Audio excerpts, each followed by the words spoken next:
Seperti biasa, saatnya Ajumupa menyapa. Halo Baraya semua, senang bukan main karena saya sudah bisa menyelesaikan alur cerita Lupin episode 3. Semua ini tidak lain dan tidak bukan karena semangat, kritik, dan saran yang sudah Baraya berikan.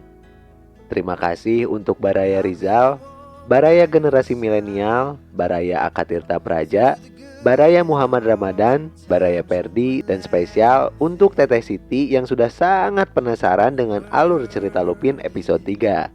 Dan yang paling utama, apresiasi dan takzim saya haturkan untuk baraya-baraya yang sudah berkenan mendukung saya dengan cara mensubscribe channel ini. Pokoknya untuk baraya semua jangan bosan mendengarkan saya bercerita ya. Sebelum masuk ke alur cerita, izinkan saya berdoa dulu untuk baraya. Doa hari ini semoga baraya semua diberikan nikmat sehat dan kebahagiaan. Amin. Yuk kita langsung saja ke filmnya Baraya. Jadi begini ceritanya.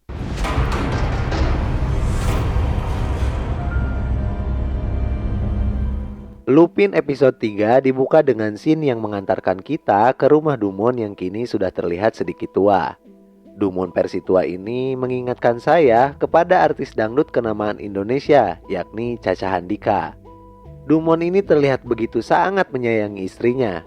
Terlihat Dumon sedang bersiap untuk berangkat menuju tempat kerjanya. Saat istri Dumon mencoba meminta Google Home untuk memainkan sebuah lagu, speaker pintar ini justru lebih peka terhadap perintah Dumon. Jo, I can see clearly now. Désolé. I can see clearly now. Ok, je joue. Sehingga membuat istrinya sedikit cemburu. Dumon dan istrinya pun berpelukan, diiringi lagu kesukaan mereka. Lalu tiba-tiba, scene memperlihatkan beberapa titik kamera pengintai yang terpasang di rumah Dumon. Dan ya, dari markasnya ternyata Asan sedang memantau segala aktivitas Dumon dari kamera pengintai yang telah dia pasang. Lalu diceritakan Dumon sampai di kantornya. Terlihat dia sedang melakukan rapat dengan rekan kerjanya. Di sela-sela rapat, tiba-tiba Asan datang. Kali ini Asan sedang menyamar menjadi seorang pekerja dalam bidang IT. Apa yang akan dilakukan Asan dalam penyamarannya kali ini? Begini Baraya, saat masuk tanpa mengetuk pintu, Asan meminta waktu untuk berbicara dengan Dumon. Asan memberitahu Dumon bahwasannya ada file berbau porno yang belum dihapus di komputer lama Dumon saat kantornya masih di balai kota. Monsieur, je suis de l'informatique. Oui, et alors? Vous avez un bureau ici à la mairie? Parce que dans ce bureau, il y a un ordinateur que j'ai mis à jour. Et j'ai trouvé des trucs. Du porno. Dumon lalu mengajak Asan keluar ruangan. Dumon terlihat kesal karena dia merasa tidak pernah sama sekali mengkonsumsi hal-hal berbau pornografi. Je regarde pas de porno, point. Attendez, s'il y a bien un gars qui va pas vous juger, Dumon menyuruh Asan untuk menghapus filenya. Asan menolak dan menyuruh Dumon untuk menghapusnya sendiri. Di tengah obrolannya, seorang pekerja lain datang menghampiri Dumon dan Asan. Saat Dumon menjelaskan soal komputer yang bermasalah, wanita ini lalu menanyakan petugas IT lain yang bernama Michael. Michael est pas là? Michael? Penyamaran Asan hampir saja gagal karena wanita ini. Dumon yang mulai curiga lalu meminta kartu pengenal Asan. Di sini Asan menolak dengan kelakar Dumon tidak sopan dan malah berbalik meminta kartu pengenal milik Dumon. Bah oui, Michael n'est pas là. Il est en congé. Moi, c'est Maxime, je le remplace. Fais voir tes papiers, toi. Toi, fais voir tes papiers, toi. Pardon? Bah pardon, oui, vous me tutoyez. Dengan jurus Asan yang mengatakan kata porno dengan nada yang kencang, membuat mereka jadi pusat perhatian. Puis je m'en fous, moi, à la fin. C'est pas à moi d'effacer votre porno. Non mais sérieux? Tes papiers? Akhirnya, Dumon pun meminta Asan untuk menunjukkan komputernya. Saat berjalan menuju tempat komputernya, Asan tiba-tiba menyeret Dumon dan menekan bagian syaraf yang membuat Dumon tak sadarkan diri. Lalu Asan mengambil ponsel milik Dumon, melepaskan baterai dan mematahkan SIM cardnya. Tak berselang lama, Asan terlihat keluar dari gedung tersebut sambil membawa sebuah box. Lalu, box tersebut dimasukkan ke dalam mobil dan Asan pergi membawanya. Apakah Asan menculik Dumon dengan memasukkannya ke dalam box tersebut?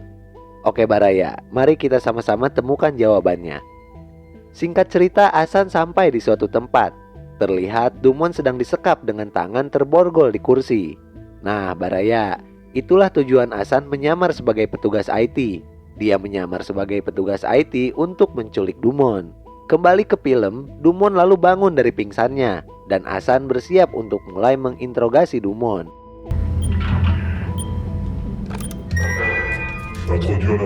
Hasan menggunakan suara samaran saat menginterogasi Dumont.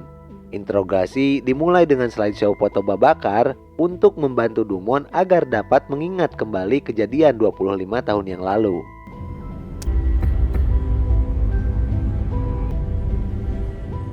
Lalu scene berpindah ke tahun 95. Dumont terlihat keluar dari sebuah gedung mewah dan lalu menghampiri Hubert yang sedang menikmati sebatang rokok.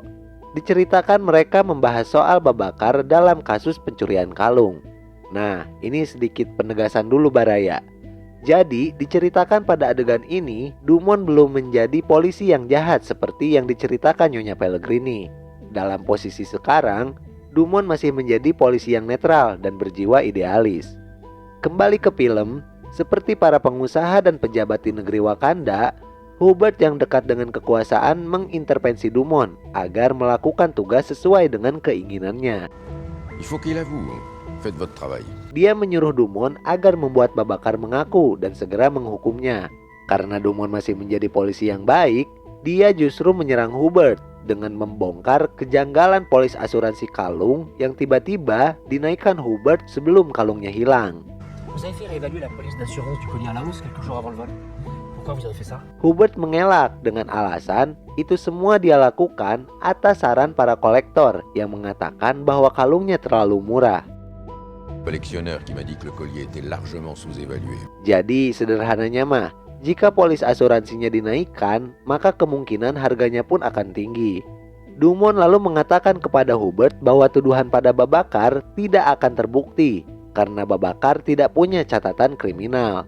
Dan saat menghadapi penyidikan, Babakar menghadapinya dengan tenang dan baik, sesuai dengan pengakuan Babakar yang tak pernah mencuri kalungnya. Lalu Dumont mengakhiri percakapannya bersama Hubert dengan menggunakan kata-kata sindiran.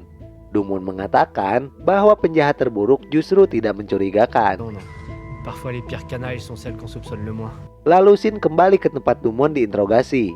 Hasan menunjukkan berkas-berkas yang berkaitan dengan awal mula kasus hilangnya kalung dan kematian Babakar, yang mana semua kasus tersebut ada di bawah tanggung jawab Dumont. Hasan menanyakan kepada Dumont kenapa dia menjebak Babakar dan memaksakan Babakar menjadi tersangka tanpa sebuah bukti. Maintenant, dis-moi pourquoi tu l'as piégé. Qu'est-ce que vous racontez?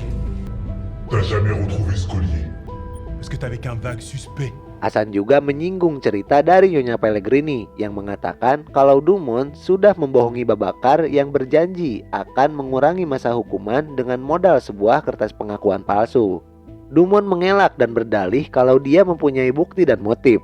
Dumont yang sudah 30 tahun menjadi polisi membela diri bahwa dia tahu mana orang yang bersalah dan mana orang yang tidak bersalah. Dumont menanyakan kenapa dia diculik dan diinterogasi soal Babakar bersamaan dengan kasus pencurian kalung di Museum Louvre yang saat ini sedang diselidiki. Ça aurait pas quelque chose à voir avec le braquage au Louvre? Lalu, Sin berpindah ke tempat kerja Usep. Dalam percakapannya, Usep seperti sedang menelpon pusat data kasus. Usep beranggapan ada halaman yang hilang dalam berkas kasus pencurian kalung Pellegrini 25 tahun yang lalu. Kabar soal penculikan Dumont pun sudah sampai kepada Kapten Romain. Dia lalu membriefing dan membagi tugas kepada bawahannya untuk segera bergerak mencari Dumont. Sin kembali ke interogasi Dumont. Demi bisa membuat Dumont bicara jujur soal kasus Babakar, Hasan menyerangnya dengan cara membongkar penghasilan Dumont yang tidak masuk akal, yakni mencapai 7.000 euro per bulan. Ça fait quoi un commissaire? 6-7 000 euros par mois, fin de carrière. Hasan mengetahui bahwa Dumont mendapat penghasilan sebanyak itu dari hasil sogokan tahanan-tahanan yang memiliki banyak uang, yang memberikannya pelicin berbentuk uang dan paket liburan keluarga. Évidemment, les virements n'arrivent pas sur ton livret A. À eux deux, ils t'en ont payé des vacances. Alors, commissaire, là aussi tu faisais ton boulot. Akhirnya Dumont pun mengakui soal penghasilannya tersebut karena ancaman Hasan yang akan melaporkannya kepada istri Dumont. Mais je l'ai pas claqué avec des montres ou de la coke. Le pognon c'était pour mes gosses.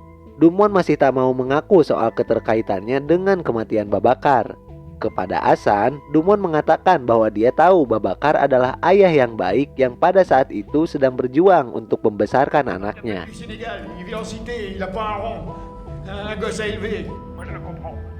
Di tengah interogasi, Hasan mendapatkan telepon dari Claire. Claire menanyakan kepada Hasan soal apakah Hasan sudah menyiapkan sesuatu untuk ulang tahun anaknya nanti. Je voulais te demander si tu avais réfléchi à un truc pour l'anniversaire de Raoul. Hasan yang sebenarnya lupa berdalih kepada Claire kalau dia sudah punya kejutan untuk Raoul. Bien sûr, j'ai une idée.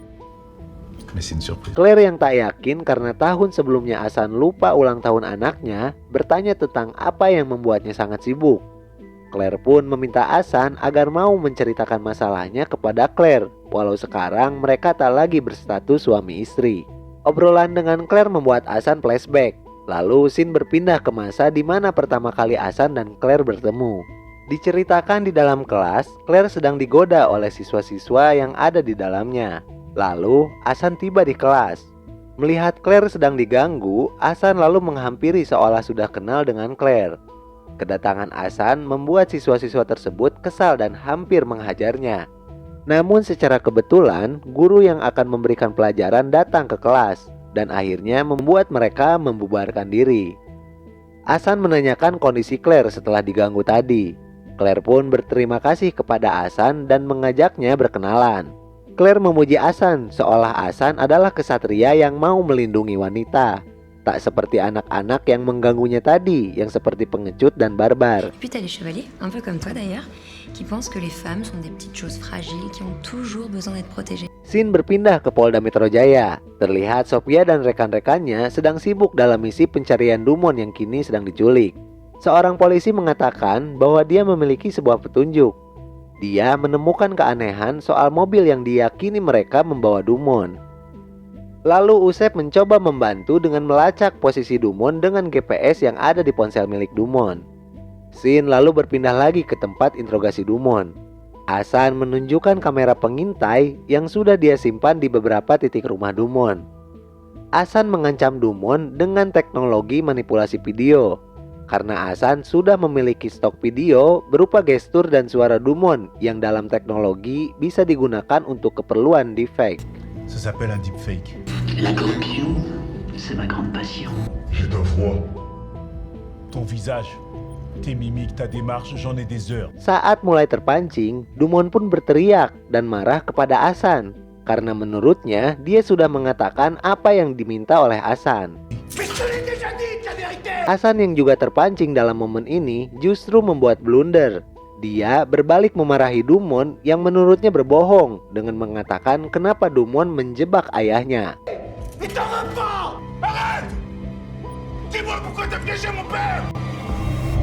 Karena Hasan keceplosan, akhirnya Dumon pun mengetahui siapa yang sedang menculik dan menginterogasinya saat ini. Dumon lalu mengingat kejadian 25 tahun yang lalu saat Dumon menjemput Hasan untuk diantarkan ke panti sosial. Hasan? Hasan pun hanya kebingungan setelah dia keceplosan saat menyebutkan kalimat ayahku kepada Dumon. Nah, gimana dong Baraya? Hasan sudah ketahuan dengan penyamarannya. Apa yang selanjutnya akan Hasan lakukan setelah penyamarannya diketahui oleh Dumon? Oke, Lupin episode 3 kita lanjut di part 2-nya ya Baraya.